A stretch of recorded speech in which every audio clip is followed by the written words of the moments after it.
وَمَا لَنَا أَلَّا نَتَوَكَّلَ عَلَى اللَّهِ، اور انہوں نے کہا ما لنا، ہمیں کیا ہو گیا ہے، اللہ نتوکل علی اللہ، کہ ہم اللہ پر بھروسہ نہ کریں؟ یہ ہمیں کس نے سکھایا؟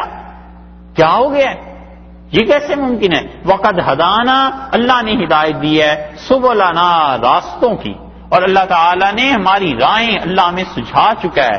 اللہ نے کئی ایک راہیں دی ہیں ہمیں اپنے تک پہنچنے کی، صبر کے ذریعے پہنچیں یہ ایک راہ ہے، شکر کے ذریعے پہنچیں یہ ایک راہ ہے، تمہیں خدا کے دین کی دعوت دیں یہ اللہ تک پہنچنے کی ایک راہ ہے، ہم تقوی اختیار کریں یہ اللہ تک پہنچنے کی ایک راہ ہے، غلطی ہو جائے، لغزش ہو جائے، خدا سے معافی مانگیں، معافی کے ذریعے خدا تک ہم لوگ پہنچ جائیں، یہ ایک راہ ہے۔ مختلف راہیں ہیں جن سب کا منتہا اللہ کی ذات ہے، پہنچنا سب نے وہی۔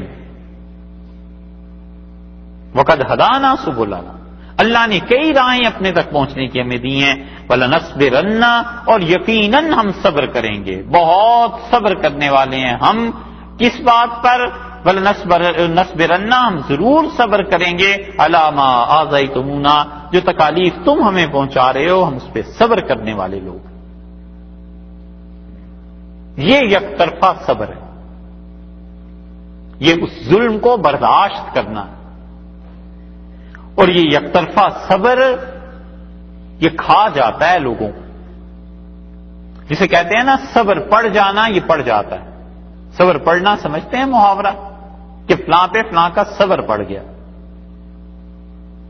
کبھی ایسی حرکت یاد رکھو زندگی میں نہ کرے کہ دوسرے کو صبر کرنا پڑ جائے، بندہ برباد ہو جاتا ہے۔ امام محمد رحمۃ اللہ علیہ کہتے تھے کہ ہم لوگ بیٹھے ہوئے تھے، امام ابو حنیفہ رحمۃ اللہ علیہ کا ایک مخالف آیا، اور امام ابو حنیفہ رحمۃ اللہ علیہ کے والد کو انتقال کو مدتیں گزر گئی،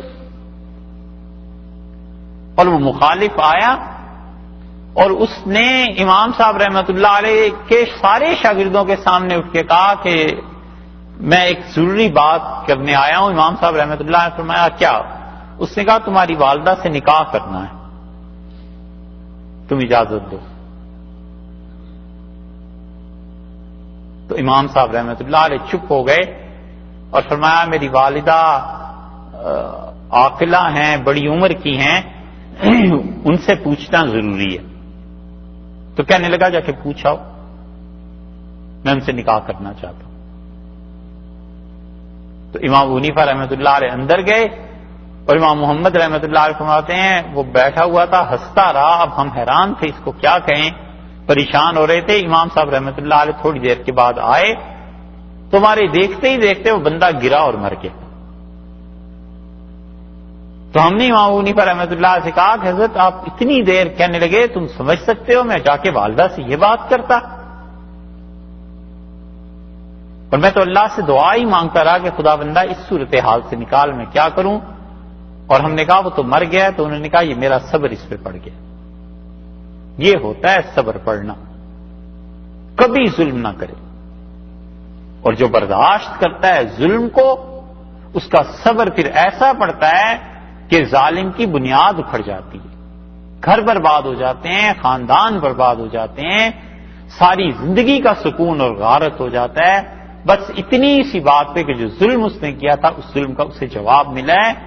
اور یہ اتنی بڑی چیز ہے، صبر کسی کا پڑ جائے، مظلوموں کا صبر پڑ جاتا ہے، اس لیے کہ بظاہر کچھ نہیں ہو رہا ہوتا، لیکن وہ جو بددعائیں ہیں نا جس کو صبر کرنا پڑ رہا ہے، اس کے دل کی بددعائیں وہ اللہ تک پہنچتی رہتی ہیں، اور جب اللہ تک پہنچتی ہیں تو خدا اس کی سنتا ہے اور اس کی جڑ اکھڑ جاتی ہے۔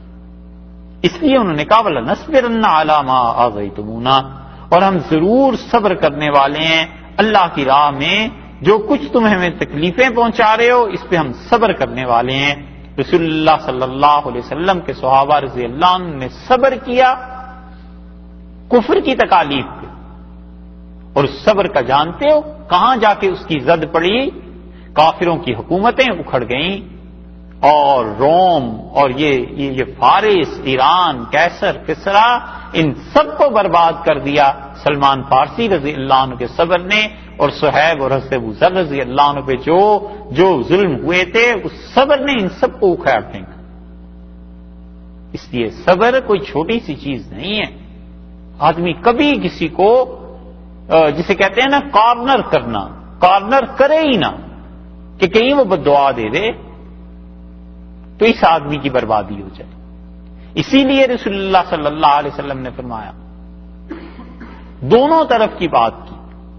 آپ نے کہا پکی منافق ہیں وہ عورتیں جو اپنے شوہر سے بغیر شرعی عذر کے طلاق کا مطالبہ کریں۔ آپ نے فرمایا میں تمہیں بتاؤں منافق عورتیں، اور پھر آپ نے فرمایا جو اپنے شوہروں سے طلاق مانگتی ہیں بغیر کسی وجہ کے۔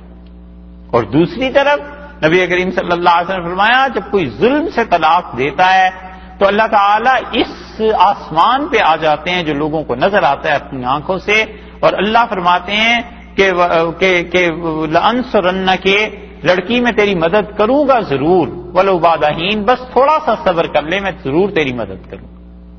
اور اللہ جب اس کی مدد کرتا ہے تو لڑکی تو بیچ میں سے نکل گئی نا، اب جس نے ظلم سے طلاق دی تھی وہ اور اللہ ایک دوسرے کے آمنے سامنے ہو گئے، اور اللہ سے کون لڑائی مول لے بابا، علیاذ باللہ۔ اس لیے کبھی بھی ظلم نہ کرے، بچتا رہے، اور جب ظلم کرتا ہے خدا کو بڑا غصہ آتا ہے، اللہ ڈھیل دے دیتا ہے ظالم کو، مگر خدا اس کے بعد جب حساب لیتا ہے تو پھر دنیا دیکھتی ہے کہ اس صبر نے کیا رنگ دکھایا ہے۔ وَلَنَصْبِرَنَّ عَلَىٰ مَا آذَيْتُمُونَا وَعَلَى اللَّهِ فَلْيَتَوَكَّلِ الْمُتَوَكِّلُونَ۔ اور انہوں نے کہا بھروسہ کرنے والوں کو چاہیے کہ اللہ ہی پر بھروسہ کریں، ہم تو خدا پر بھروسہ کیے ہوئے، تم نے جو کرنا ہے کر لو، ہم نے اللہ پر بھروسہ کرنا ہے۔ اور یہ وہ چیز بھی ہے جو رسول اللہ صلی اللہ علیہ وسلم کی 13 سال کی مکہ مکرمہ کی زندگی ہے کہ کافر مارتے رہے، سب کچھ کرتے رہے، اور اللہ کے رسول صلی اللہ علیہ وسلم اجازت نہیں دی آگے سے جواب دینے کی۔ اور یہی قوموں کا اصول ہے، یہی تربیت ہے کہ ایک عرصے تک کسی جماعت کو اگر بنانا ہو تو انہیں صبر کے مرحلے سے گزارے کہ اپنے مخالفین کے ساتھ کوئی جھگڑا نہیں کرنا، صبر کرو، چپ رہو، اور انہیں بنائے اور انہیں آگ میں پکائے۔ جب اینٹ اور پتھر بن جائے نا آگ میں پک کے، پھر کام چلتا ہے، پھر اس کے بعد حق کو اللہ باطل کے سر پہ دے مارتا ہے۔ قرآن میں آیا ہے 17ویں پارے میں فَيَدْمَغُهُ، اور حق جو ہے وہ باطل کا بھیجا نکال کے سامنے رکھ دیتا ہے۔ بڑی بڑی تحریکیں دنیا میں کامیاب ہوئی ہیں اس صبر کی بدولت کہ انہوں نے کہا ہم نے جواب کچھ نہیں دینا، بس جو تم نے ظلم کرنا ہے کرو، ہم اس کے مقابلے میں صبر کر رہے ہیں، ایک دن یہ صبر پڑے۔ انبیاء علیہ الصلوۃ والسلام تو بہت بڑے لوگ تھے، بہت بڑے لوگ تھے، کسی سیاسی لیڈر کا ان سے مقابلہ ہی کیا ہے، نہ ہم مقابلہ کر رہے ہیں نہ ہی اس کی کہ کوئی مثال ملا رہے ہیں، علیہ باللہ۔ 2-4 چیزیں ہمارے سامنے کی دیکھی بھی ہیں۔ گاندھی جی نے صبر کیا نا، اس نے کہا ہاتھ رو کے رکھو، بالکل انگریزوں کے خلاف تشدد کی تحریک میں حصہ نہیں لینا، اہنسا تھی نا، اور اہنسا کی تحریک اس کا بنیادی اصول یہی تھا کہ تم نے لڑنا نہیں، اور نہیں لڑے، جو وہ چاہتے تھے اس مقصد تک پہنچ گئے۔ ہم یہ نہیں کہتے کہ گاندھی جی کوئی مسلمان ہو گئے تھے یا بہت ایسے تھے، جو بھی حالات تھے ان کے اللہ جانے اور وہ جانے، لیکن انہوں نے اس چیز پہ عمل کیا، انہوں نے کہا صبر کر کے چلتے رہو اور گورنمنٹ سے ٹکر مت لو، اور انگریز ایک دن اکھڑیں گے، اور ہوا وہ جو کچھ ہوا کہ ہمارے زمانے میں 28 سال وہ آدمی جیل رہ کے آئے ہیں افریقہ میں، جی منڈیلا۔ یہ ایک طرفہ صبر تھا، ایک طرف کا ہی صبر تھا نا، اور اب دیکھ لو دنیا میں کیسی عزت اور شہرت اللہ نے دی ہے اسے۔ یہی چیزیں ہیں، انبیاء علیہ الصلوۃ والسلام تو بہت اعلیٰ درجے کے لوگ تھے، ان کا تو خیر کوئی موازنہ کرنا بھی علیہ باللہ نہ جائز ہے نہ درست ہے، ظلم ہی ہے، لیکن یہ چیز ایسی ہے، صبر اتنی بڑی خوراک ہے کہ اسے مسلمان کھائے گا جیسے خالص گھی ہو تو اسے بھی نفع پہنچے گا، کافر کھائے گا اسے بھی نفع پہنچے گا۔ اپنے مخالفین اللہ کے دین کی تبلیغ میں جو الزام لگاتے ہیں، جو برا بھلا کہتے ہیں، صبر کرتا رہے اور اپنے مشن کو جاری رکھے، اور ایک دن یہ صبر اسے غالب کر دیتا ہے۔ انہوں نے کہا اللہ ہی پہ بھروسہ کرنا ہے، لیکن کافر اس پہ بھی باز نہیں آئے۔ وقال الذین کفروا، اور کافروں نے کہا لرسلہم، اپنے رسولوں کو، انبیاء علیہ السلام کو کہا لَنُخْرِجَنَّكُم مِّنْ أَرْضِنَا، ہم اپنی زمین سے ضرور تمہیں نکال دیں گے، نکل جاؤ ہماری زمینوں سے، ہمارے وطن کو چھوڑ دو۔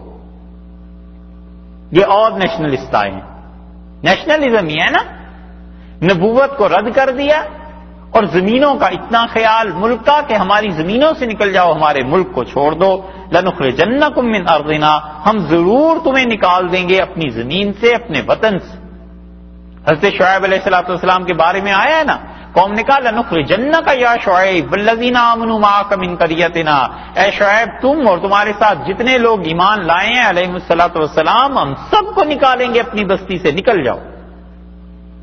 کتنا زوم ہوتا ہے اپنی زمین کا، اپنے دیش کا، اور پتہ نہیں ہوتا کہ اللہ اس کو کس کے حوالے کرنے والا ہے۔ یہی لفظ وہاں بھی آئے ہیں لوط علیہ السلام کے بارے میں، ان کا اخرجوا علی لوط من قریتکم، لوط علیہ السلام کو نکالو اپنے اس بستی سے، اپنی اس زمین سے۔ اور جرم کیا ہے؟ انہم اناس یتطہرون، یہ پاک رہنا چاہتے ہیں۔ یہاں تک انسان بگڑتا ہے کہ ناپاکی اور جرم اور گناہ کرائٹیریا بن جاتے ہیں کہ اچھے لوگ وہ ہیں جو گناہ کریں، اچھے لوگ وہ ہیں جو ظلم کریں، اچھے لوگ وہ ہیں جو خدا کی نافرمانی کریں۔ یہ انسان ہی انسانوں کے لیے معیار مقرر کر رہے ہیں نا۔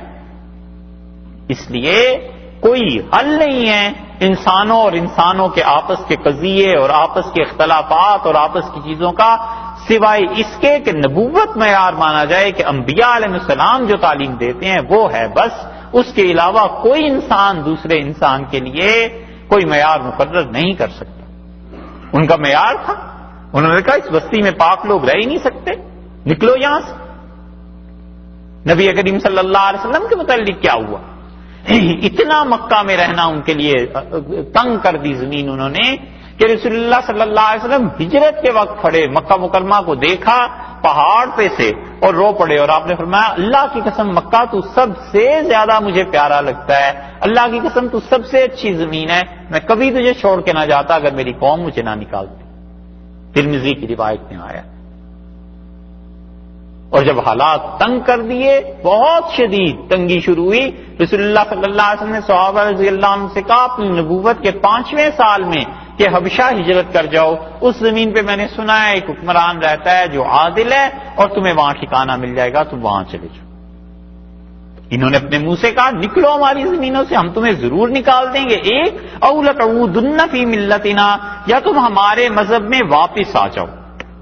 یہ عود کا لفظ جو ہے اس کا مطلب تو یہ ہوا کہ واپس آ جاؤ، دو ترجمے اس کے ہوتے ہیں، یا تو یہ کہ تم ہمارے مذہب میں رہو، یعنی جیسے پہلے تھے اب بھی ویسے ہی رہو۔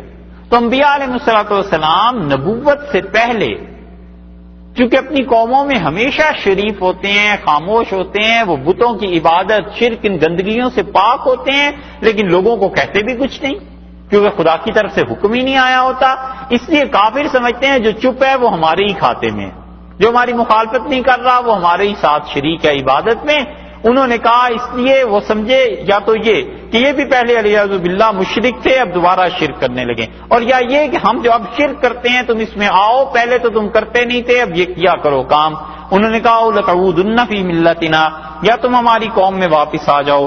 جب اس حد تک بات پہنچ گئی فاوحا الیہم ربہم، ان کے پروردگار نے ان کی طرف وحی کی، ان کے رب نے انبیاء علیہ السلام، رسول علیہ السلام ان کی طرف خدا نے وحی کی، اور اللہ نے کہا یہ تمہیں زمین سے نکال رہے ہیں اور یہ تمہیں کہہ رہے ہیں کہ تم شرک کرو، لنہلکن الظالمین، ہم ضرور ہلاک کر دیں گے ان ظالموں کو، ہم برباد اور تباہ کر دیں گے۔ لنہلکن کا صحیح ترین ترجمہ کیا ہے حضرت نے شاہ عبد القادر صاحب رحمۃ اللہ علیہ نے، وہ ترجمہ کرتے ہیں لنہلکن، ہم کھپا دیں گے انہیں۔ کھپانا جو لفظ ہے نا، یہ ہلاک کرنا، مارنا، اس سے کہیں زیادہ وسیع معنی میں آتا ہے کہ کھپ گیا ہے نا۔ خواتین کبھی کبھی استعمال کرتی ہیں جو بہت تنگ آ جائیں نا، بچے، رونا، کھانا پکانا، کپڑے دھونا، اور اوپر سے بل اور ٹیلی فون بج رہا ہے اور سب سے کہتی ہیں کھپ گئی ہوں میں تو آج تمہارے سامنے۔ تو اللہ نے فرمایا لنہلکن الظالمین، ہم کھپا دیں گے ان ظالموں کو، یہ اس بات کی دھونس لیتے ہیں کہ زمینوں سے نکالیں گے اور نکل جاؤ تم، وَلَنُسْكِنَنَّكُمُ الْأَرْضَ، اور ہم تمہیں زمینوں میں رکھیں گے، مِن بَعْدِهِمْ، ان کے بعد ہم تمہیں بسائیں گے، انہیں کھپائیں گے، تمہیں بسائیں گے ان زمینوں میں۔ یہ تو انبیاء علیہ السلام سے کہا کہ ظالم کتنی دیر تک چلیں گے، ان کی رسی ہم کھینچ لیں گے، یہ برباد ہو جائیں گے، اور آپ لوگوں کو اس زمین میں ہم بسائیں گے۔ اور اللہ نے یہ وعدے اپنے پورے بھی کیے ہیں۔ نبی کریم صلی اللہ علیہ وسلم کو جن لوگوں نے نکالا تھا، اللہ نے راستے میں جاتے ہوئے ہی وحی نازل کر دی ہجرت میں، اور ہجرت کی راہ میں وحی نازل ہو گئی۔ مدینہ منورہ پہنچنے سے بھی پہلے اللہ تعالی نے فرمایا کہ ہم جہاں سے، جس بستی سے آپ کو اب ہجرت کروا رہے ہیں، ہم آپ کو واپس اسی بستی میں لے کے آئیں گے۔ یہی وہی ہے ایسی کہ ہم نے کہا ہم تمہیں بسائیں گے ان زمینوں میں۔ ذالک لمن خاف، اور اللہ کا یہ وعدہ ہے ہر اس انسان کے ساتھ۔ یہاں انبیاء علیہ السلام کی بات ختم ہو گئی، اب خدا نے اس دائرے کو اور وسیع کر دیا، اور اللہ نے فرمایا صرف انبیاء علیہ السلام ہی نہیں، قیامت تک جو ہمارے دین کا کام کرے گا اور ظالم جس ٹکرائیں گے، ذالک لمن خاف مقامی، ہمارا وعدہ ہے یہ ہر اس انسان سے جو ڈرتا رہا میرے سامنے، مقامی میرے سامنے کھڑا ہونے سے، وخاف وعید، اور یہ وعدہ ہے جو ڈرا میرے ڈر سے، جو میرے غضب سے ڈرتا رہا اور جو میرے سامنے کھڑے ہونے سے ڈرتا رہا، ہمارا وعدہ ہے کہ ہم اس کو اس زمین میں بسائیں گے۔ یہ کیوں اللہ تعالیٰ نے فرمایا جو ہمارے سامنے پیش ہونے سے ڈرتا رہا؟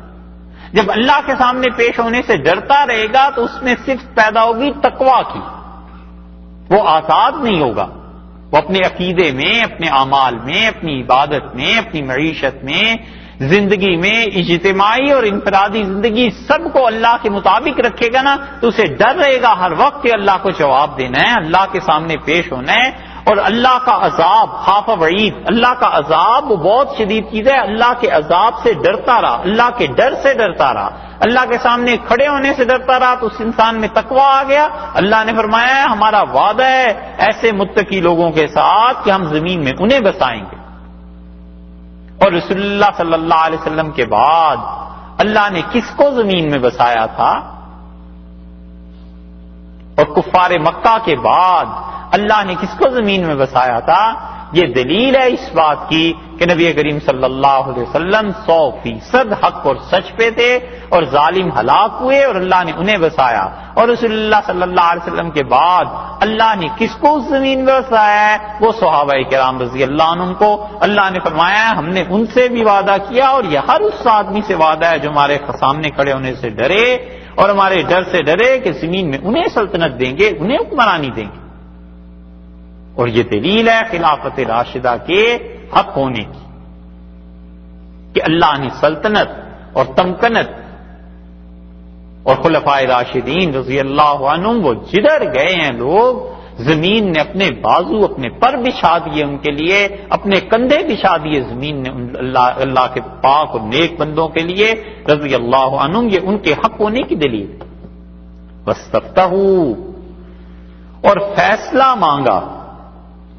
اگر یہ مان لیا جائے کہ یہ کافروں کے متعلق ہے تو واستفتحوا، فیصلہ مانگا کافروں نے۔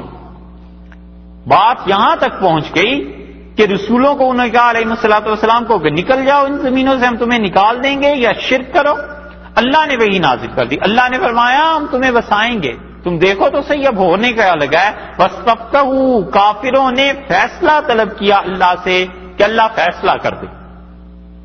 ایک تفسیر، دوسری تفسیر یہ کی گئی ہے کہ واستفتحوا، انبیاء علیہ الصلوۃ والسلام نے فتح کی دعا مانگی، اور اس کی تائید ادھر سے بھی ہوتی ہے کہ شعیب علیہ السلام نے مثلاً کہا کہ ربنا افتح بیننا و بین قومنا، اللہ ہمارے اور ہماری قوم کے درمیان اب فیصلہ کر دے، معاملہ اتنا الجھ گیا ہے، آخر تک پہنچ گئے ہیں خدایا، یہ تیرے دین کو پھیلنے نہیں دیتے، اللہ یہ راہ میں رکاوٹ بن گئے ہیں، اور یہ اب ہمیں قتل کرنے کے درپے ہو گئے ہیں، یہ کہتے ہیں کہ نکال دیں گے تمہیں، اور یہ کہتے ہیں کہ ہم شرک کرنے لگ جائیں، خدا بندہ اب فیصلہ فرما ان کا اور ہمارا۔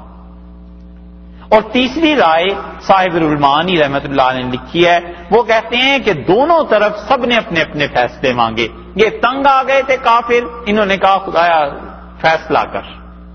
جو شرک اور کفر کے ساتھ خدا کو بھی مانتے تھے ان کا خدایا فیصلہ کر. اور اس کی تائید اس سے بھی ہوتی ہے کہ رسول اللہ صلی اللہ علیہ وسلم کو جب انہوں نے قتل کرنا تھا لیاذ باللہ، تو یہ بیت اللہ میں گئے اور انہوں نے جا کر دعا مانگی اس رات کو کہ اللہ اگر محمد صلی اللہ علیہ وسلم سچا ہے، تیری طرف سے آیا ہے نا، خدایا تو ہمیں تباہ کر دے. دیکھو عقل کیسی ماری جاتی ہے.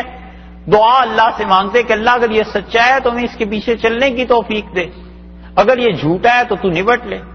سیدھی سادی سی دعا تھی، کہنے لگے اللہ اگر یہ سچا ہے، تیری طرف سے آیا ہے، تیرا رسول ہے، تو خدا تو ہمیں تباہ کر. بس تفتحو، انہوں نے کیا کیا کافروں نے. اور انبیاء علیہ السلام انہوں نے بھی جب دیکھا کہ معاملہ بالکل آخر پہ پہنچ گیا ہے تو انہوں نے بھی دعا مانگی. دونوں طرف سے دعائیں ہو رہی ہیں. ایسے جیسے موسیٰ علیہ السلام نے دعا مانگی، انہوں نے کہا اللہ تو نے فرعون کو یہ زیب و زینت، یہ دنیا، یہ سب کچھ دی ہے. ابھی گزری نا سورہ یونس میں پیچھے کہ اللہ انہیں تباہ کر. اور اس پہ نوح علیہ السلام انہوں نے بھی دعا مانگی. ان کا لا تذر علی الارض من الکافرین دیارا، اللہ اس زمین پہ کافروں کا ایک گھر باقی نہ رہنے دے. اور اللہ انتظرہم، تو اگر انہیں چھوڑ دے گا، یضلوا عبادت، اللہ تیرے بندوں کو، لوگوں کو تجھ تک نہیں یہ پہنچنے دیں گے، تیرے بندوں کو گمراہ کریں گے. ولا یلدوا الا فاجرا کفارا، اللہ ان کی اگلی نسلیں بھی ایسی ہوں گی، فاسق و فاجر اور کافر جنم دیں گے بچے بھی. یہ لوگ خدایا ان کو تباہ کر دے. تو اس سے معلوم ہوتا ہے کہ دعائیں ہوتی ہیں دونوں ہی طرف سے. واستفتحوا، دونوں نے اپنے اپنے لیے دعا مانگی. انبیاء علیہ السلام نے اپنی فتح کے لیے اور کافروں نے کہا فیصلہ ہو جائے. اللہ نے فرمایا پھر فیصلہ ہوا. وخاب کل جبار عنید، اور نامراد ہوا ہر وہ آدمی جو جبار تھا، عنید، ضد کرنے والے تھے، سرکش تھے، ضدی تھے. سرکشی تھوڑی تھی کہ انبیاء علیہ السلام کے منہ میں انگلیاں دے رہے ہیں. بڑی اچھی بات مفسرین نے اس پہ لکھی ہے. وہ کہتے ہیں کفر ایک الگ جرم ہے اور بے ادبی ایک مستقل الگ جرم ہے. کفر بھی ایک جرم ہے نا، لیکن کافر بھی با ادب ہوتا ہے. مثلا کوئی کافر ہے، رسول اللہ صلی اللہ علیہ وسلم کا نام ادب احترام سے لیتا ہے، قرآن کا نام ادب احترام سے لیتا ہے، تو ٹھیک ہے کفر تو ہے، لیکن دوسری فرد جرم بے ادبی کی تو نہیں ہے. اور یہ کافر بھی اور انبیاء علیہ السلام کے منہ میں انگلیاں دے رہے ہیں کہ چپ کرو، بولنے نہیں دے رہے انہیں. یہ بے ادبی مستقل ایک الگ جرم. اسی لیے سعدی نے کہا ہے کہ بے ادب ہم اللہ سے کیا مانگتے ہیں؟ ادب کی توفیق مانگتے ہیں. بے ادب محروم گشت از فضل رب، اور جو بے ادب ہو جاتا ہے آدمی وہ اللہ کے فضل سے محروم ہو جاتا ہے. اس لیے جتنا بھی اختلاف ہو یاد رکھنا چاہیے ادب کے ساتھ کرے. کبھی بھی اختلاف اور بے ادبی دونوں کو جمع نہ کرے، کبھی نہ کرے. انسان ہی ہے نا، بہت سی چیزوں میں اختلاف ہوتا ہے. والد سے ہوتا ہے، والدہ سے ہوتا ہے، دوستوں سے ہوتا ہے، حتیٰ کہ اپنے شیخ سے ہوتا ہے، اساتذہ سے ہوتا ہے، اپنے پارٹنر جو ہوتے ہیں بزنس میں ان سے ہوتا ہے، اپنے کولیگ سے ہوتا ہے. اختلاف ہوتا ہے، یہ ہے. اسی کے ساتھ دنیا میں خوشیاں ہیں، اسی کے ساتھ نئی نئی ترقیاں ہیں. ایک کوئی رائے دیتا ہے، دوسرا کوئی رائے دیتا ہے، اسی کے ساتھ دنیا کی ترقی بھی ہے نا. لیکن اس کے ساتھ ادب کو جمع کرے، کبھی بے ادبی نہ کرے. یہ بھی کہہ سکتا ہے کہ باپ سے کہ یہ کام کر لیتے ہیں، اور اسی بات کو وہ اگر یوں کہے کہ تمہیں تو ایک پتہ ہی نہیں چلتا، سٹیا گئے ہو، زمانہ اتنا آگے چلا گیا، یہی کام کرنا ہے. تو یہ چار جملے بڑھانے کی کیا ضرورت تھی بھئی؟ ادب احترام سے وہی بات کہہ دیتے کہ یہ کر لیں. کبھی بھی بے ادبی کے ساتھ نہ بات کرے. ادب ایک مستقل الگ چیز ہے، اور یہ ادب اور احترام کبھی کبھی کافر کو اسلام کی توفیق دے دیتا ہے، اور فاسق آدمی اس سے توبہ کر لیتا ہے، فسق و فجور میں ہوتا ہے. لیکن ادب اور احترام رہتا ہے نا دل میں، اللہ اس انسان کو توبہ کی توفیق دے دیتا. کئی متعدد واقعات ہیں. بشر حافی رحمت اللہ علیہ کسی نے پوچھا کہ بشر تمہاری تو جوانی بہت رنگین گزری، توبہ کیسے ہو گئی؟ خود اپنا قصہ سناتے تھے، کہتے تھے میں ایک دن پی کے نکلا تو نشے میں میری نظر ایک کاغذ پہ پڑ گئی جو نالی میں گرا ہوا تھا، اور اس پہ اللہ کا نام لکھا ہوا تھا، تو میں نے اسے اٹھایا اور صاف کر کے کسی اوپر کے مقام پہ رکھ دیا، سو گیا جا کے۔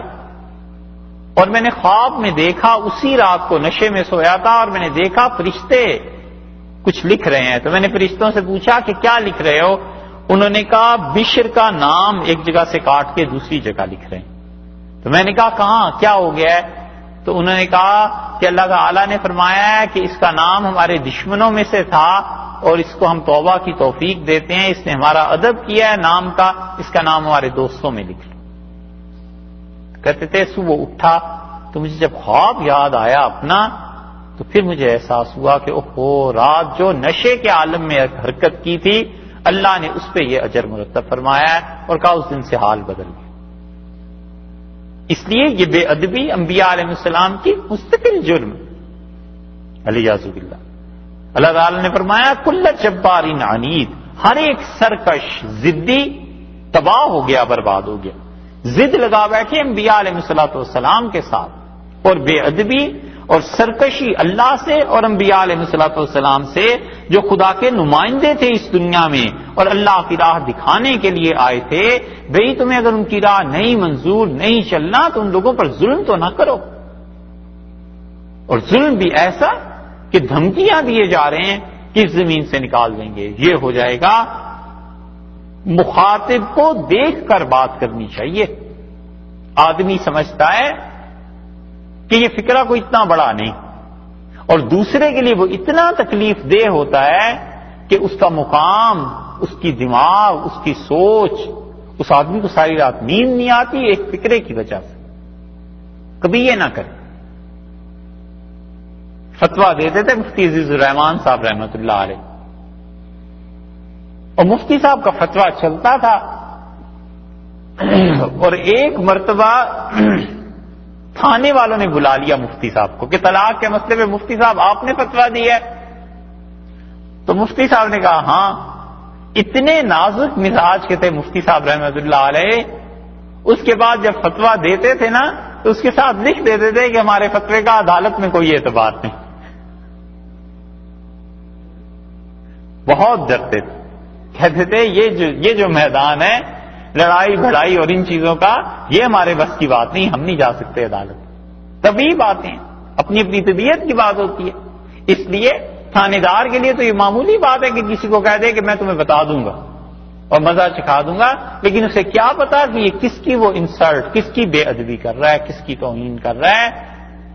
اور کئی ممالک میں اب تک یہ رسم پائی جاتی ہے کہ مجرم کو عدالت میں بلاتے ہیں اور بٹھا دیتے ہیں، بیٹھتا ہے، وہ اطمینان سے بات چیت کرتا ہے، اور جو اس کے جج ہے، جو اس کے وکیل ہیں، اس بیٹھے ہوئے سے سر کہہ کے پوچھ رہے ہوتے ہیں، اس لیے کہ وہ جرم ہے نہیں ہے یہ تو بعد میں ثابت ہوگا، لیکن انسان ہونے کے ناطے وہ ادب اور احترام کا تو مستحق ہے۔ تو یہ بے ادبی، یہ بھی ڈبوتی، اللہ نے فرمایا ضدی، سرکش، ڈوب گئے، من ورائہ جہنم، اور اس کے بعد ان کے لیے جہنم۔ یہ ورا کا لفظ جو ہے نا، یہ دونوں طرح استعمال ہوتا ہے۔ ورا کا مطلب آگے، ورا کا مطلب پیچھے۔ جیسے امام ہے، کہتے ہیں کہ امام کے آگے، تو امام کے آگے کیا دیوار ہو گئی، اور امام کے پیچھے مقتدی آگے۔ یہ دونوں جگہ استعمال ہو جاتا ہے لفظ من ورائہ جہنم۔ اور تیسرا ترجمہ اس کا قرطبی رحمۃ اللہ علیہ نے کیا ہے بڑا اچھا، وہ کہتے ہیں ورا کا مطلب بعد، یعنی اس کے بعد۔ تو ترجمہ یا تو یہ ہو گیا کہ من ورائہ جہنم، اور پھر اس دنیا کے پیچھے ان کے لیے جہنم ہے، اس دنیا کی ناکامی کے پیچھے۔ دوسرا ترجمہ یہ ہو گیا کہ اس دنیا کی ناکامی کے آگے، مر گئے نا اب آگے جا رہے ہیں اگلے جہان میں، وہاں جہنم ہے۔ اور تیسرا یہ ہو گیا کہ من ورائہ جہنم، اور اس سزا کے بعد جو دنیا میں عذاب آیا تھا اس کے بعد جہنم ہے۔ وَيُسْقَىٰ مِن مَّاءٍ صَدِيدٍ، اور پھر کیا ہوگا، پلائے جائیں گے یہ لوگ، انہیں پینے کو ملے گا پانی اور ایسا پانی صدید جو پیپ کا پانی. جہنم میں لوگ جلیں گے، ان کا خون اور پیپ بہے گا، اور وہ پیپ اور وہ پانی انہیں پلایا جائے گا کہ انبیاء علیہ الصلوۃ والسلام کے ساتھ جو کچھ کرتے رہے ہو اب اس کے مزے چکھو. یتجرعہ، وہ ایک ایک گھونٹ کر کے اسے پیے گا. یہ نہیں ہے کہ گلاس اٹھایا اور ایک دم سے اسے انڈیل لیا. یتجرعہ، گھونٹ گھونٹ کر کے پیے گا. ولا یکاد، اور اس کے لیے ممکن نہیں ہوگا کہ یسیغہ، کہ اس کو اپنے گلے سے اتار لے. گلے سے اتار نہیں سکتا، گھونٹ بھرتا ہے، تھوک دیتا ہے، گلے سے کچھ اترتا ہے کچھ نہیں اترتا. یہ اتنا شدید عذاب ہے. ویاتیہ الموت، اور موت اسے نظر آئے گی کہ چلی آتی ہے. من کل مکان، ہر طرف ہر جگہ سے موت آ رہی ہے. وما هو بمیت، اور وہ مر بھی نہیں سکتا.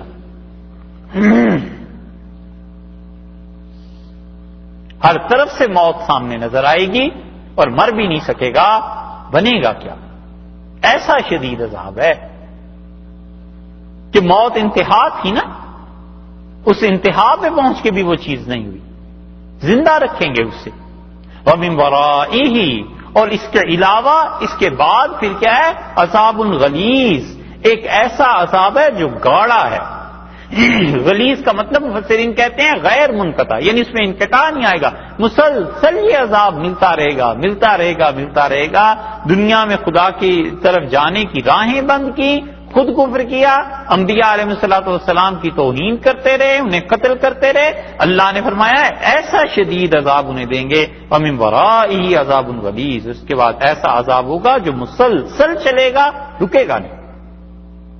مَثَلُ الَّذِينَ كَفَرُوا، ان کافروں کی مثال جو کفر کرتے ہیں بے ربہم، اپنے پروردگار کے ساتھ، جو اپنے رب کے منکر ہوئے، جو اپنے رب کے انکاری ہوئے، جو اپنے رب کے انعامات کی ناشکری کرنے والی ہے، اس کی توحید، اس کی ذات، اس کی صفات عالیہ اور اس کی خوبیاں، اس کا انکار کرنے والے، ان کی مثال ہم تمہیں بتائیں.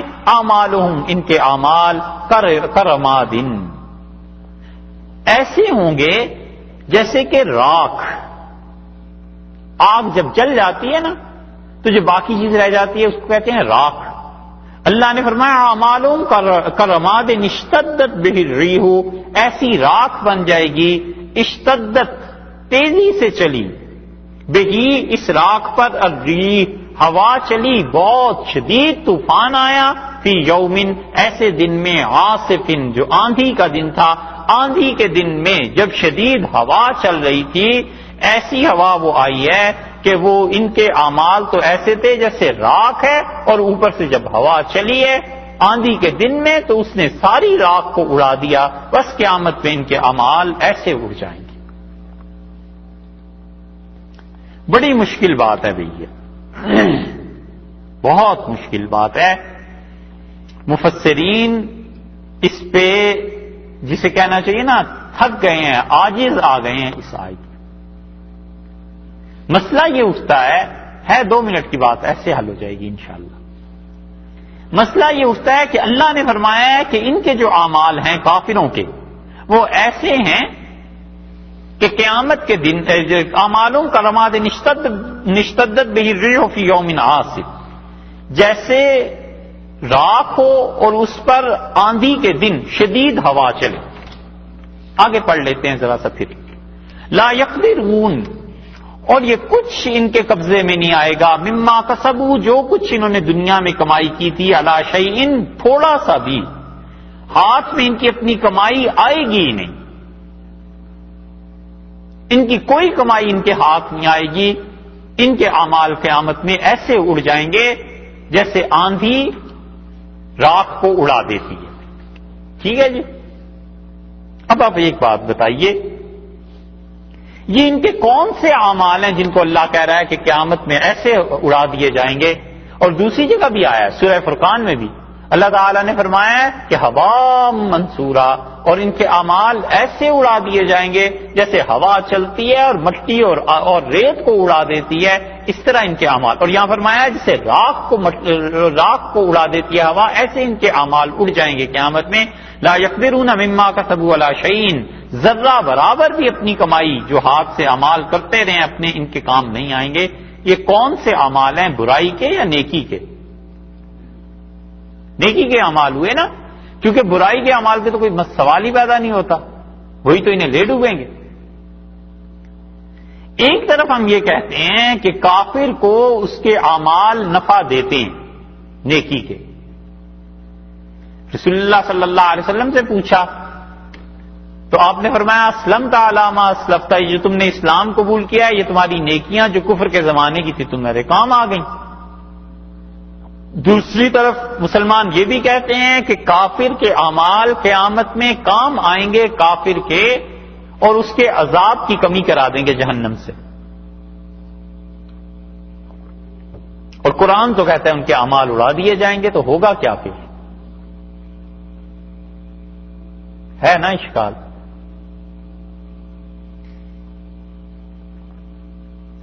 تیسری بات، کافر جتنی نیکیاں کرتے ہیں دنیا میں، کسی نے بجلی بنا دی، کسی نے کمپیوٹر بنا دیا، کسی نے کوئی چیز بنا دی، آخر یہ نیکیاں ہی ہیں انسانوں کے لیے. یہ نیکیاں اب یہ نئی نسل پوچھتی ہے کہ جی یہ کیسے برباد ہو جائیں گی، یہ بھی تو نیکی کے کام ہے، خدا انہیں اجر نہیں دے گا. اگر آپ کہتے ہیں خدا کوئی اجر نہیں دے گا تو پھر تو ٹھیک ہے، اللہ نے کہا ان کے اعمال ایسے ہی اڑا دیے جائیں گے. اگر آپ کہتے ہیں اجر دے گا تو پھر یہ کیا ہے؟ یہاں پہ پہنچ کے مفسرین بہت الجھے ہیں ان چیزوں میں، اور انہوں نے جواب بھی دیے ہیں، مگر بڑی آسان اور سادہ. یہ اشکال سمجھ میں آیا؟ جی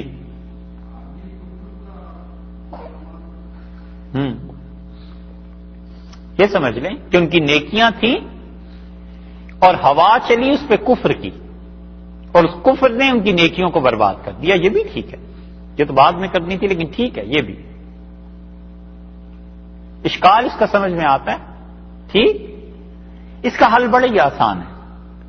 مفسرین کہتے ہیں کہ ان کے وہ اعمال صالحہ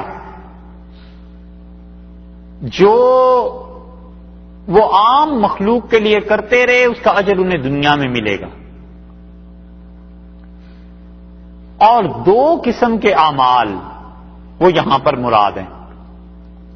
ایک تو وہ اعمال جو اپنی ذاتی نیکی کرتے رہے، اپنے ساتھ وہ اچھائی کرتے رہے، کیونکہ انسان کا ایک حق اپنی جان پہ بھی تو بنتا ہے نا.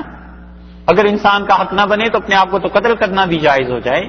اپنی جان بچانا بھی فرض ہے، اپنی صحت کو بچانا فرض ہے کہ یہ اللہ کی دی ہوئی امانت ہے.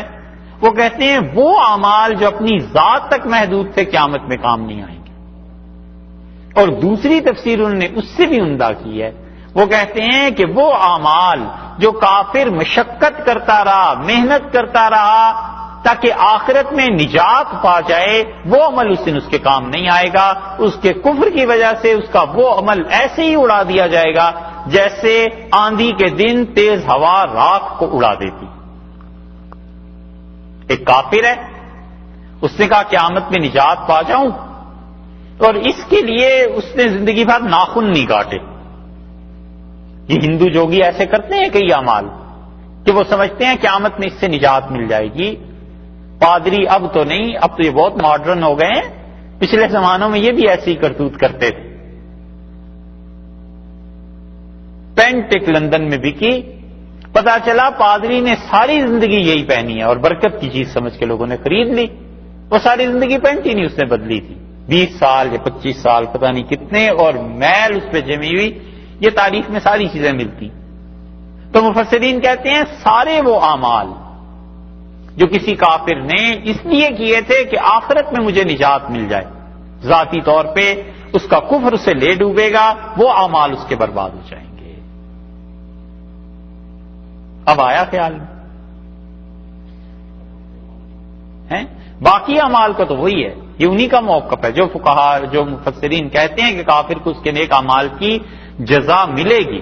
وہ کہتے ہیں جزا دنیا میں مل گئی، اس کی اولادوں کو نسلوں کو دے دی، یا قیامت میں عذاب اس کا کم ہو گیا جہنم کا، جو اس نے نیکیاں کی تھی اتنی، لیکن کفر کی سزا الگ ہے، وہ تو اسے ملنی ہی ملنی ہے نا. باقی یہ اعمال وہ ہیں جو اس امید پہ کرتا رہا کہ قیامت میں اسے نجات مل جائے. ٹھیک ہے صاحب. ذالک هو الضلال البعید. اللہ نے فرمایا یہی ہے گمراہی، بہت دور جا پڑنا، بہک جانا، کہ وہ مستقل روش انہوں نے اختیار کر لی تھی انبیاء علیہ السلام کی مخالفت کی، اور وہ نیکیاں اپنے طور پر کر کے یہ سمجھتے رہے کہ یہ نیکیاں قیامت میں کام آ جائیں گی، ہم قیامت کے دن ان کے اعمال اس طرح اڑا دیں گے. اور اصل بات پوچھو بھائی، سچ تو یہ ہے کہ اللہ ہی قبول کر لے. بس مومن ہو یا کافر ہو، بس جس کو اللہ معاف کر دے وہ اچھی چیز. اصل تو اس کا کرم، اس کا فضل ہے. اگر وہ کسی بڑے سے بڑے ایمان والے کے اعمال کو قبول نہ کرے، اس ذات پہ کون جبر کر سکتا ہے؟ بے نیاز ذات ہے. اس لیے نیکی کر کے توقع رکھنی چاہیے کہ قبول ہو گئی. توبہ کر کے اللہ سے توقع رکھنا مستحب ہے، بہتر ہے کہ یہی سمجھے اللہ نے توبہ قبول کر لی ہے، لیکن دل میں ڈر بھی رہنا چاہیے کہ کہیں آگے جا کر نہ قبول ہوئی تو پھر کیا بنے گا. بہتر سے بہتر پیپر حل کر کے بنا وہ اسٹوڈنٹ کے دل میں خوف سا رہتا ہے کہ رزلٹ آئے تو دیکھیں کیا بنتا ہے. بس اچھی سی اچھی زندگی گزارے، تقویٰ کی بھی نیکی کی بھی، لیکن دل میں یہ کھٹکا رہنا ہی چاہیے، بس ایمان اس سے بچا رہتا ہے، آدمی حد سے نہیں نکلتا. دنیا میں رہ کے جنت میں بھی اپنے خیمے نظر آنے لگیں تو بھی اپنے نفس کا اعتبار نہ کرے، نفس کا بھروسہ نہ کرے. کچھ پتہ نہیں ہے کہ کس وقت کیا ہو جائے، اور کبھی بھی اپنے اعمال پہ نہ اترائے، یہ گناہ نہ کرے. اصل چیز اللہ کا فضل، اصل چیز اس کی رحمت اور مہربانی ہے. اللہ نے فرمایا بہت دور کی گمراہی میں جا پڑے. دوسری عقلی دلیل دی، الم تر ان اللہ، لوگوں نے یہ غور نہیں کیا کہ اللہ تعالی نے خلق السماوات والارض، پیدا کیا آسمانوں کو اور زمین کو بالحق، سچائی کے ساتھ. اللہ نے آسمانوں کو پیدا کیا ہے، زمین کو پیدا کیا ہے اس لیے کہ حق بات واضح ہو، اللہ کی معرفت لوگوں کو نصیب ہو، لوگ اللہ تک پہنچیں، سچائی کا بول بالا ہو. اللہ نے اپنی ذات اور اپنی صفات علیہ کے اظہار کے لیے اس دنیا کو پیدا کیا. اللہ نے کائنات کو ایسے ہی نہیں پیدا کر دیا. وہ چاہتا ہے کہ اس کی مخلوق کو اور اس کے رزاق ہونے کا اظہار ہو. وہ چاہتا ہے کہ اس کی مخلوق ہو، اور جب مخلوق گناہ کرے تو اللہ تعالیٰ کی مغفرت کی صفت کا اظہار ہو، اللہ اپنے بندوں کو معاف فرمائے. ان سچائیوں کے اظہار کے لیے اللہ نے دنیا کو پیدا کیا. ان یشاء، اور اگر وہ چاہے، یذہبکم، لے جائے تم سب کو. اللہ تعالیٰ نے دونوں چیزوں کا رد فرما دیا. ان کی بھی تردید کر دی جن کا نظریہ اور عقیدہ اور ایمان یہ ہے کہ اللہ نے اس دنیا کو دل لگی کے لیے پیدا کیا ہے، خوشی کے لیے پیدا کیا ہے. خدا نے سارا سنسار اپنی تفریح کے لیے بنایا تھا. ایسے بھی رشی مل جاتے ہیں نا جو کہتے ہیں یہ سب کچھ تم دیکھتے ہو یہ تو اللہ نے اپنے لیے بنایا تھا اس لیے کہ وہ خوش ہوتا رہے، انسان جلتے رہیں، لڑتے رہیں، مرتے رہیں. اللہ نے کہا اس لیے نہیں، جھوٹ بولتے ہیں. اور ان کی بھی جو کہتے ہیں کہ اس دنیا میں کیا کیا ہے خدا نے، یہ تو میٹر کی ڈفرینٹ شیپس ہیں جو تمہیں نظر آتی ہیں، انرجی ہے، میٹر ہے، یہ چیزیں مل جاتی ہیں، یہ بن گئی، یہ بن گئی. اللہ نے کہا ایسے نہیں ہے بابا، خلق السماوات والارض بالحق، اللہ نے تو پیدا کیا آسمانوں کو اور زمین کو تاکہ حق ظاہر ہو، سچائیاں ظاہر ہوں، اللہ کی صفات علیہ ظاہر ہوں، اور اللہ تعالیٰ اپنی مخلوق پر کرم کرے.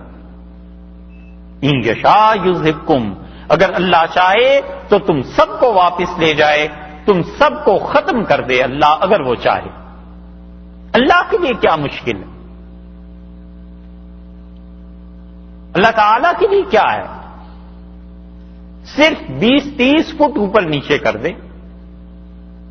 Karachi, Bombay, new York, 20-30 foot نیچے کر دے اور پانی کو اوپر چڑھا دے، ختم، چھٹی۔ اللہ کے لیے کیا مشکل ہے؟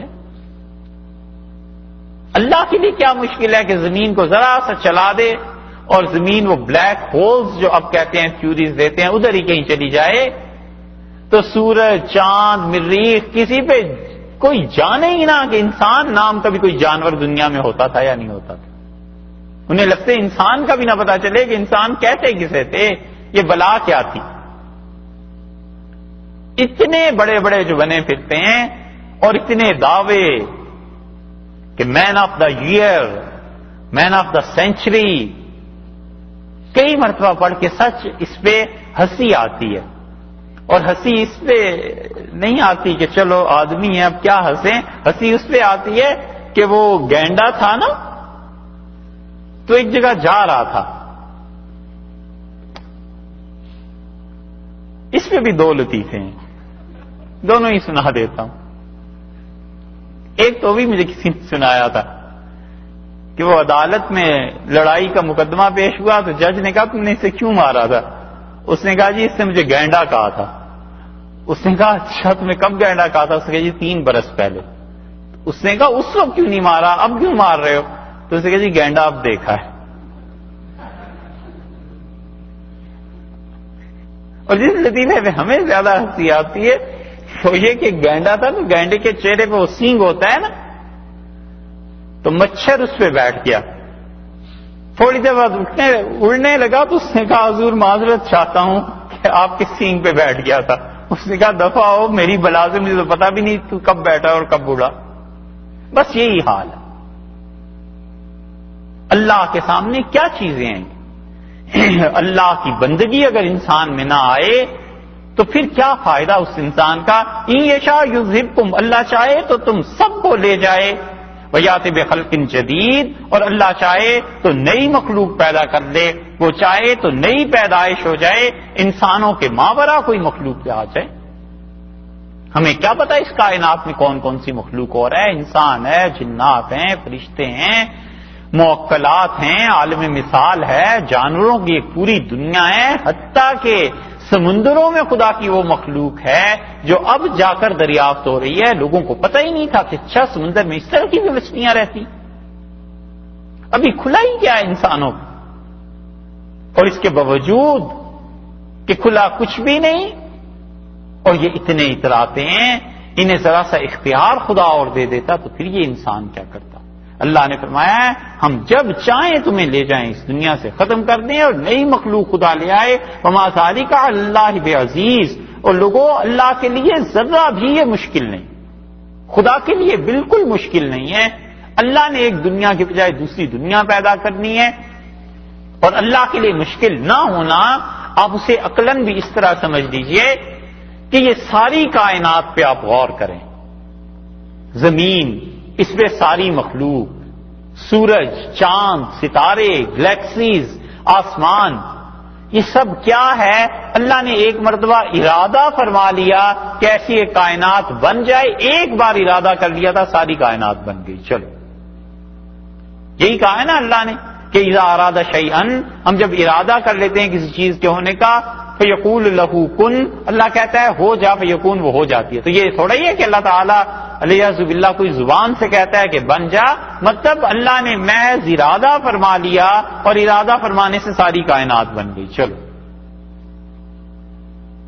2 ایک ارادے اور فرما لے، ایک ارادہ یہ کر لے کہ یہ سارے مٹ جائیں، اور پھر ایک ارادہ کر لے کہ اچھا ان کی جگہ ایک دوسری مخلوق آ جائے، تو چلو سارا جہان گم ہو گیا، ایک نیا جہان چل پڑا۔ وما ذالک علی اللہ بعزیز، اور اللہ کے لیے یہ کیا مشکل ہے؟ وبرزوا للہ جمیعا، اور سامنے کھڑے ہوں گے اللہ کے سب، ظالم اور مظلوم، انبیاء علیہ الصلوۃ والسلام اور کفار جن کی عبادت کرتے تھے، اور اللہ کے متقی اور نیک بندے، برزوا للہ، قبروں سے نکل کھڑے ہوں گے، یا یہ ہے کہ برزوا للہ، ابھریں گے۔ بروز کا مطلب کسی چیز کا ابھرنا، ظاہر ہونا، سب کے سب اللہ کے سامنے پیش ہو جائیں گے۔ اور ان میں سے جو کافر ہیں ان کا کیا حال ہوگا؟ فقال الضعفاء، 2 مثالیں اللہ نے ان کی دی ہیں، ہیں تو دونوں ہی سننے کے قابل، مگر دوسری مثال تو بڑی زبردست ہے۔ اللہ کے سامنے سب پہنچیں گے، انسان، جنات، جانور، فرشتے، اور جانور ان لوگوں کے مطابق جو کہتے ہیں جانوروں کا بھی حشر ہوگا۔ یہ تو 30ویں پارے میں بات آئے گی انشاءاللہ۔ اللہ نے فرمایا فقال الضعفاء، یہ پہلی مثال ہے، فقال الضعفاء، جو لوگ کمزور تھے زمین میں، للذین استکبروا، وہ کہیں گے ان سے جو زمین میں طاقت والے تھے، بڑائی والے تھے، سردار، بڑے بڑے وڈیرے، حکمران، فرعون، ابو جہل، ان کی نسلیں، یہ تو ہوتا آیا ہے نا کہ بڑائی وڈیرا پن، اس کو تو کوئی چیلنج نہیں کر سکتا، وہ تو جو کہیں سو حق ہے، ولیعوذ باللہ۔ اللہ نے فرمایا وہ بھی ہوں گے، اور جو ان کے ساتھ کمزور تھے، پسے ہوئے طبقات تھے، وہ بھی ہوں گے، اور وہ پسے ہوئے لوگ، وہ ضعیف اور کمزور، ان سے کہیں گے انا کنا، بلا شک و شبہ ہم تھے جناب والا، لکم طبعا، تمہارے تحت زندگی گزارنے والے، زندگی میں عقیدے میں تمہارے پیچھے چلنے والے، طبعا پیچھے آنے والے۔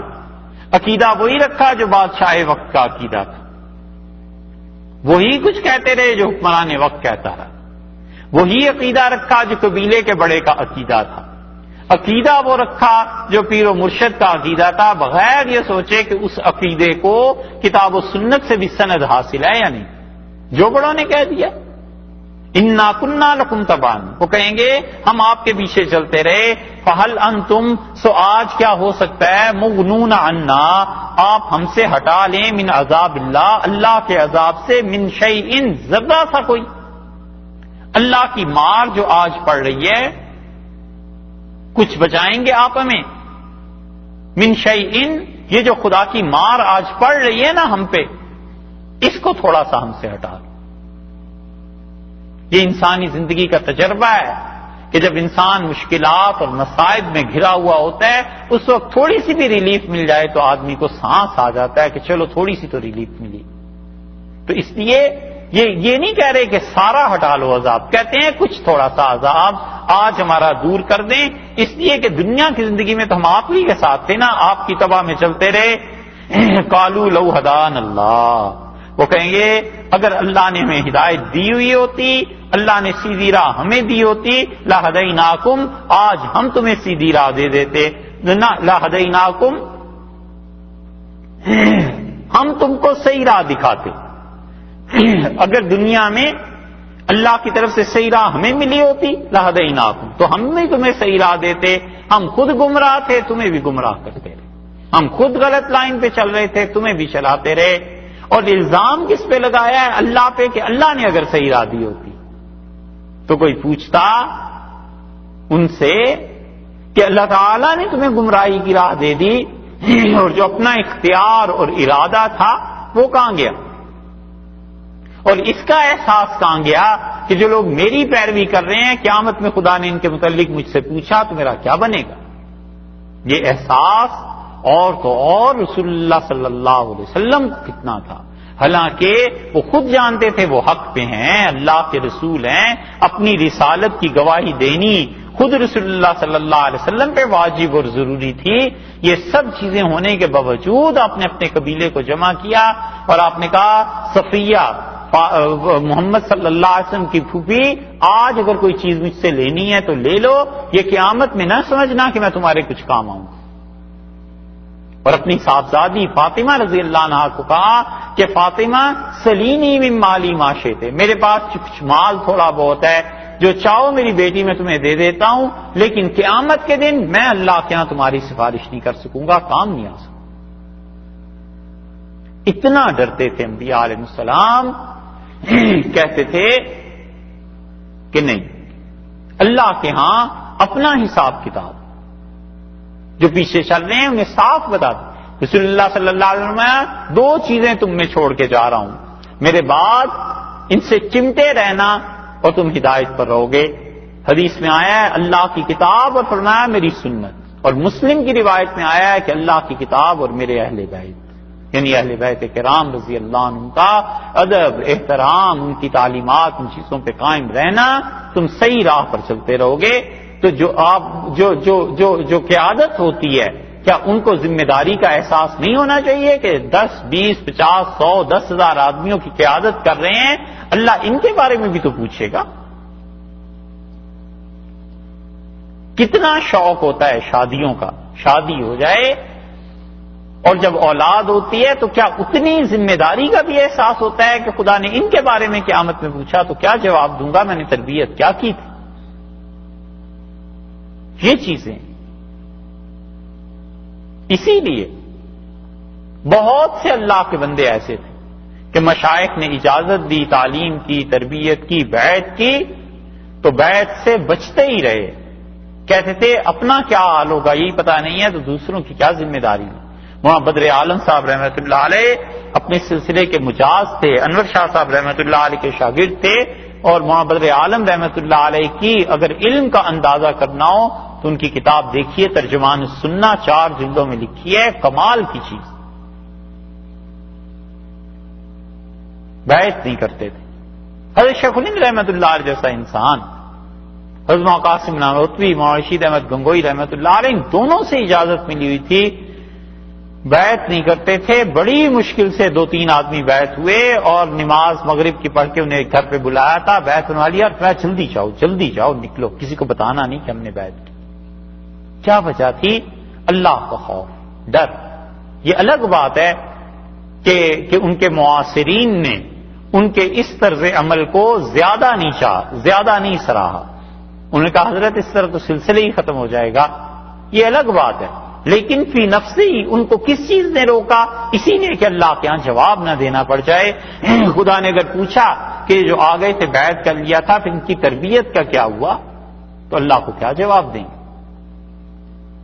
تو یہ جو کہتے ہیں کہ اللہ نے اگر ہمیں ہدایت دی ہوتی تو آج ہم بھی تمہیں ہدایت دے دیتے، تو ذمہ داری کا احساس نہیں تھا کہ عادت دنیا میں کرتے رہے اور اپنے مالی منفعت اور حکومت اور سرداریاں قائم ہو گئیں اور صحیح راہ انہیں نہیں بتائی، اور پھر کہتے ہیں سواء علینا، برابر ہے ہمارے لیے، اجزینا، آج ہم جزا کریں۔ جزا و فضا کے لفظ اردو میں استعمال ہوتے ہیں نا، کہ آج ہم روئیں، بے قراری کا اظہار کریں، چیخیں چلائیں، ہم صبرنا یا ہم صبر کریں، دونوں صورتیں آج برابر ہیں۔ مالنا من محیص، اور آج کے دن کوئی خلاصی نہیں ہے، نہ ہم اپنے آپ کو عذاب سے بچا سکتے ہیں نہ تمہیں عذاب سے بچا سکتے ہیں، آج سبھی خدا کی گرفت میں آئے ہوئے ہیں، آج کوئی نہیں بچ سکتا۔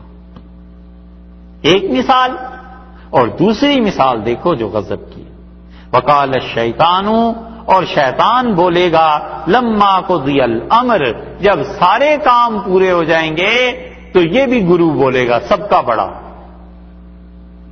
دنیا میں سب کو گمراہ کرتا رہا نا، اب یہ بولا ہے قال الشیطان لما قضی الامر، جب سارے کام پورے ہو جائیں گے، سارے کام، جنتی جنت میں پہنچ گئے، جہنمی جہنم میں پہنچ گئے، اور تعالی شان نے سب کے فیصلے فرما دیے، جو اہل ایمان جنت میں تھے اپنی گناہوں کی تکالیف یہ چیزیں ان کو بھگت کے پھر جنت میں چلے گئے، جہنم میں تھے بھگت کے جنت میں چلے گئے، ساری چیزیں ہو گئیں، اللہ نے فرمایا اب شیطان بولے گا اور جہنمیوں سے کہے گا جہنم میں ان اللہ وعدکم وعد الحق، اللہ نے جو وعدہ تم سے کیا تھا وہ بالکل سچا تھا۔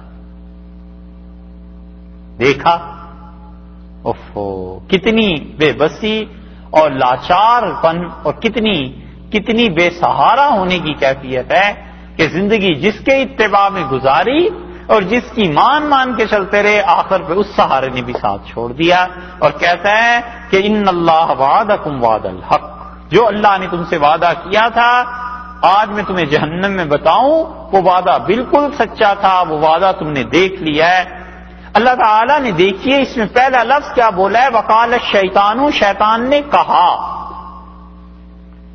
حالانکہ وہ یقول الشیطان ہونا چاہیے تھا نا، یعنی شیطان کہے گا، لیکن اللہ تعالیٰ نے ماضی کا صیغہ استعمال کیا ہے۔ ماضی کا صیغہ عرب استعمال کرتے ہیں اس کام کے لیے جو 100% یقینی ہو، پکی بات ہو، اردو میں بھی ہوتا ہے۔ آپ کسی دوست سے کوئی کام کہہ دیتے ہیں، وہ کہتا ہے یہ تو ہو گیا، سمجھو بس، یہ تو سمجھیے ہو گیا، تو اللہ کے کام اس نے مستقبل میں کرنا ہے. اللہ تعالیٰ نے بھی یہاں یہ فرمایا وقال الشیطان لما قضی الامر، شیطان یہ کہے گا. ترجمہ تو اصل بنتا ہے کہ شیطان نے کہا، لیکن مستقبل میں ہے نا، چونکہ جہنم میں، اس لیے وہ کہے گا اللہ نے جو وعدہ کیا تو تم سے وہ سچا تھا. ووعدتکم، اور جو میں نے وعدہ کیا تھا، فاخلفتکم، میں نے جھوٹ کا وعدہ کیا تھا. بس میں نے تم سے جھوٹ بولا تھا، اللہ نے جو بولا تھا وہ سچ تھا. اور میں نے کیا کیا؟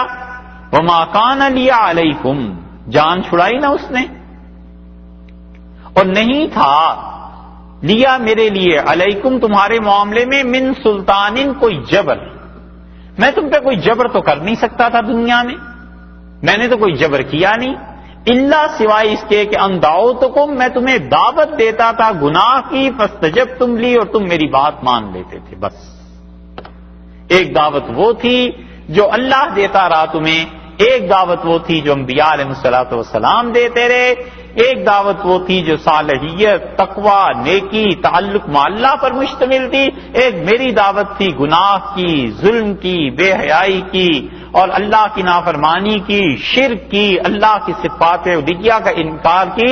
میں اس کی دعوت دیتا رہا، وہ اس کی دعوت دیتے رہے. باقی ہوا کیا؟ میرا کوئی زور تم پہ تھوڑے ہی چلتا تھا، ہاتھ سے پکڑ کے تھوڑے ہی لے جاتا تھا کہیں.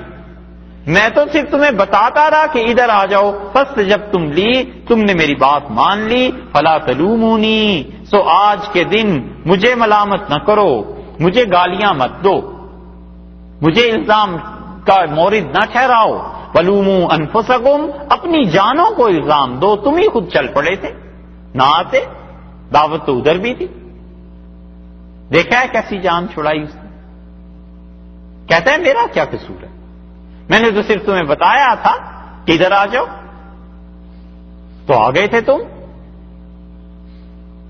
اور یہ ہے وہ چیز جس کو مفسرین اس بات سے تعبیر کرتے ہیں کہ شیطان کو عملاً کسی انسان پر اختیار حاصل نہیں ہے.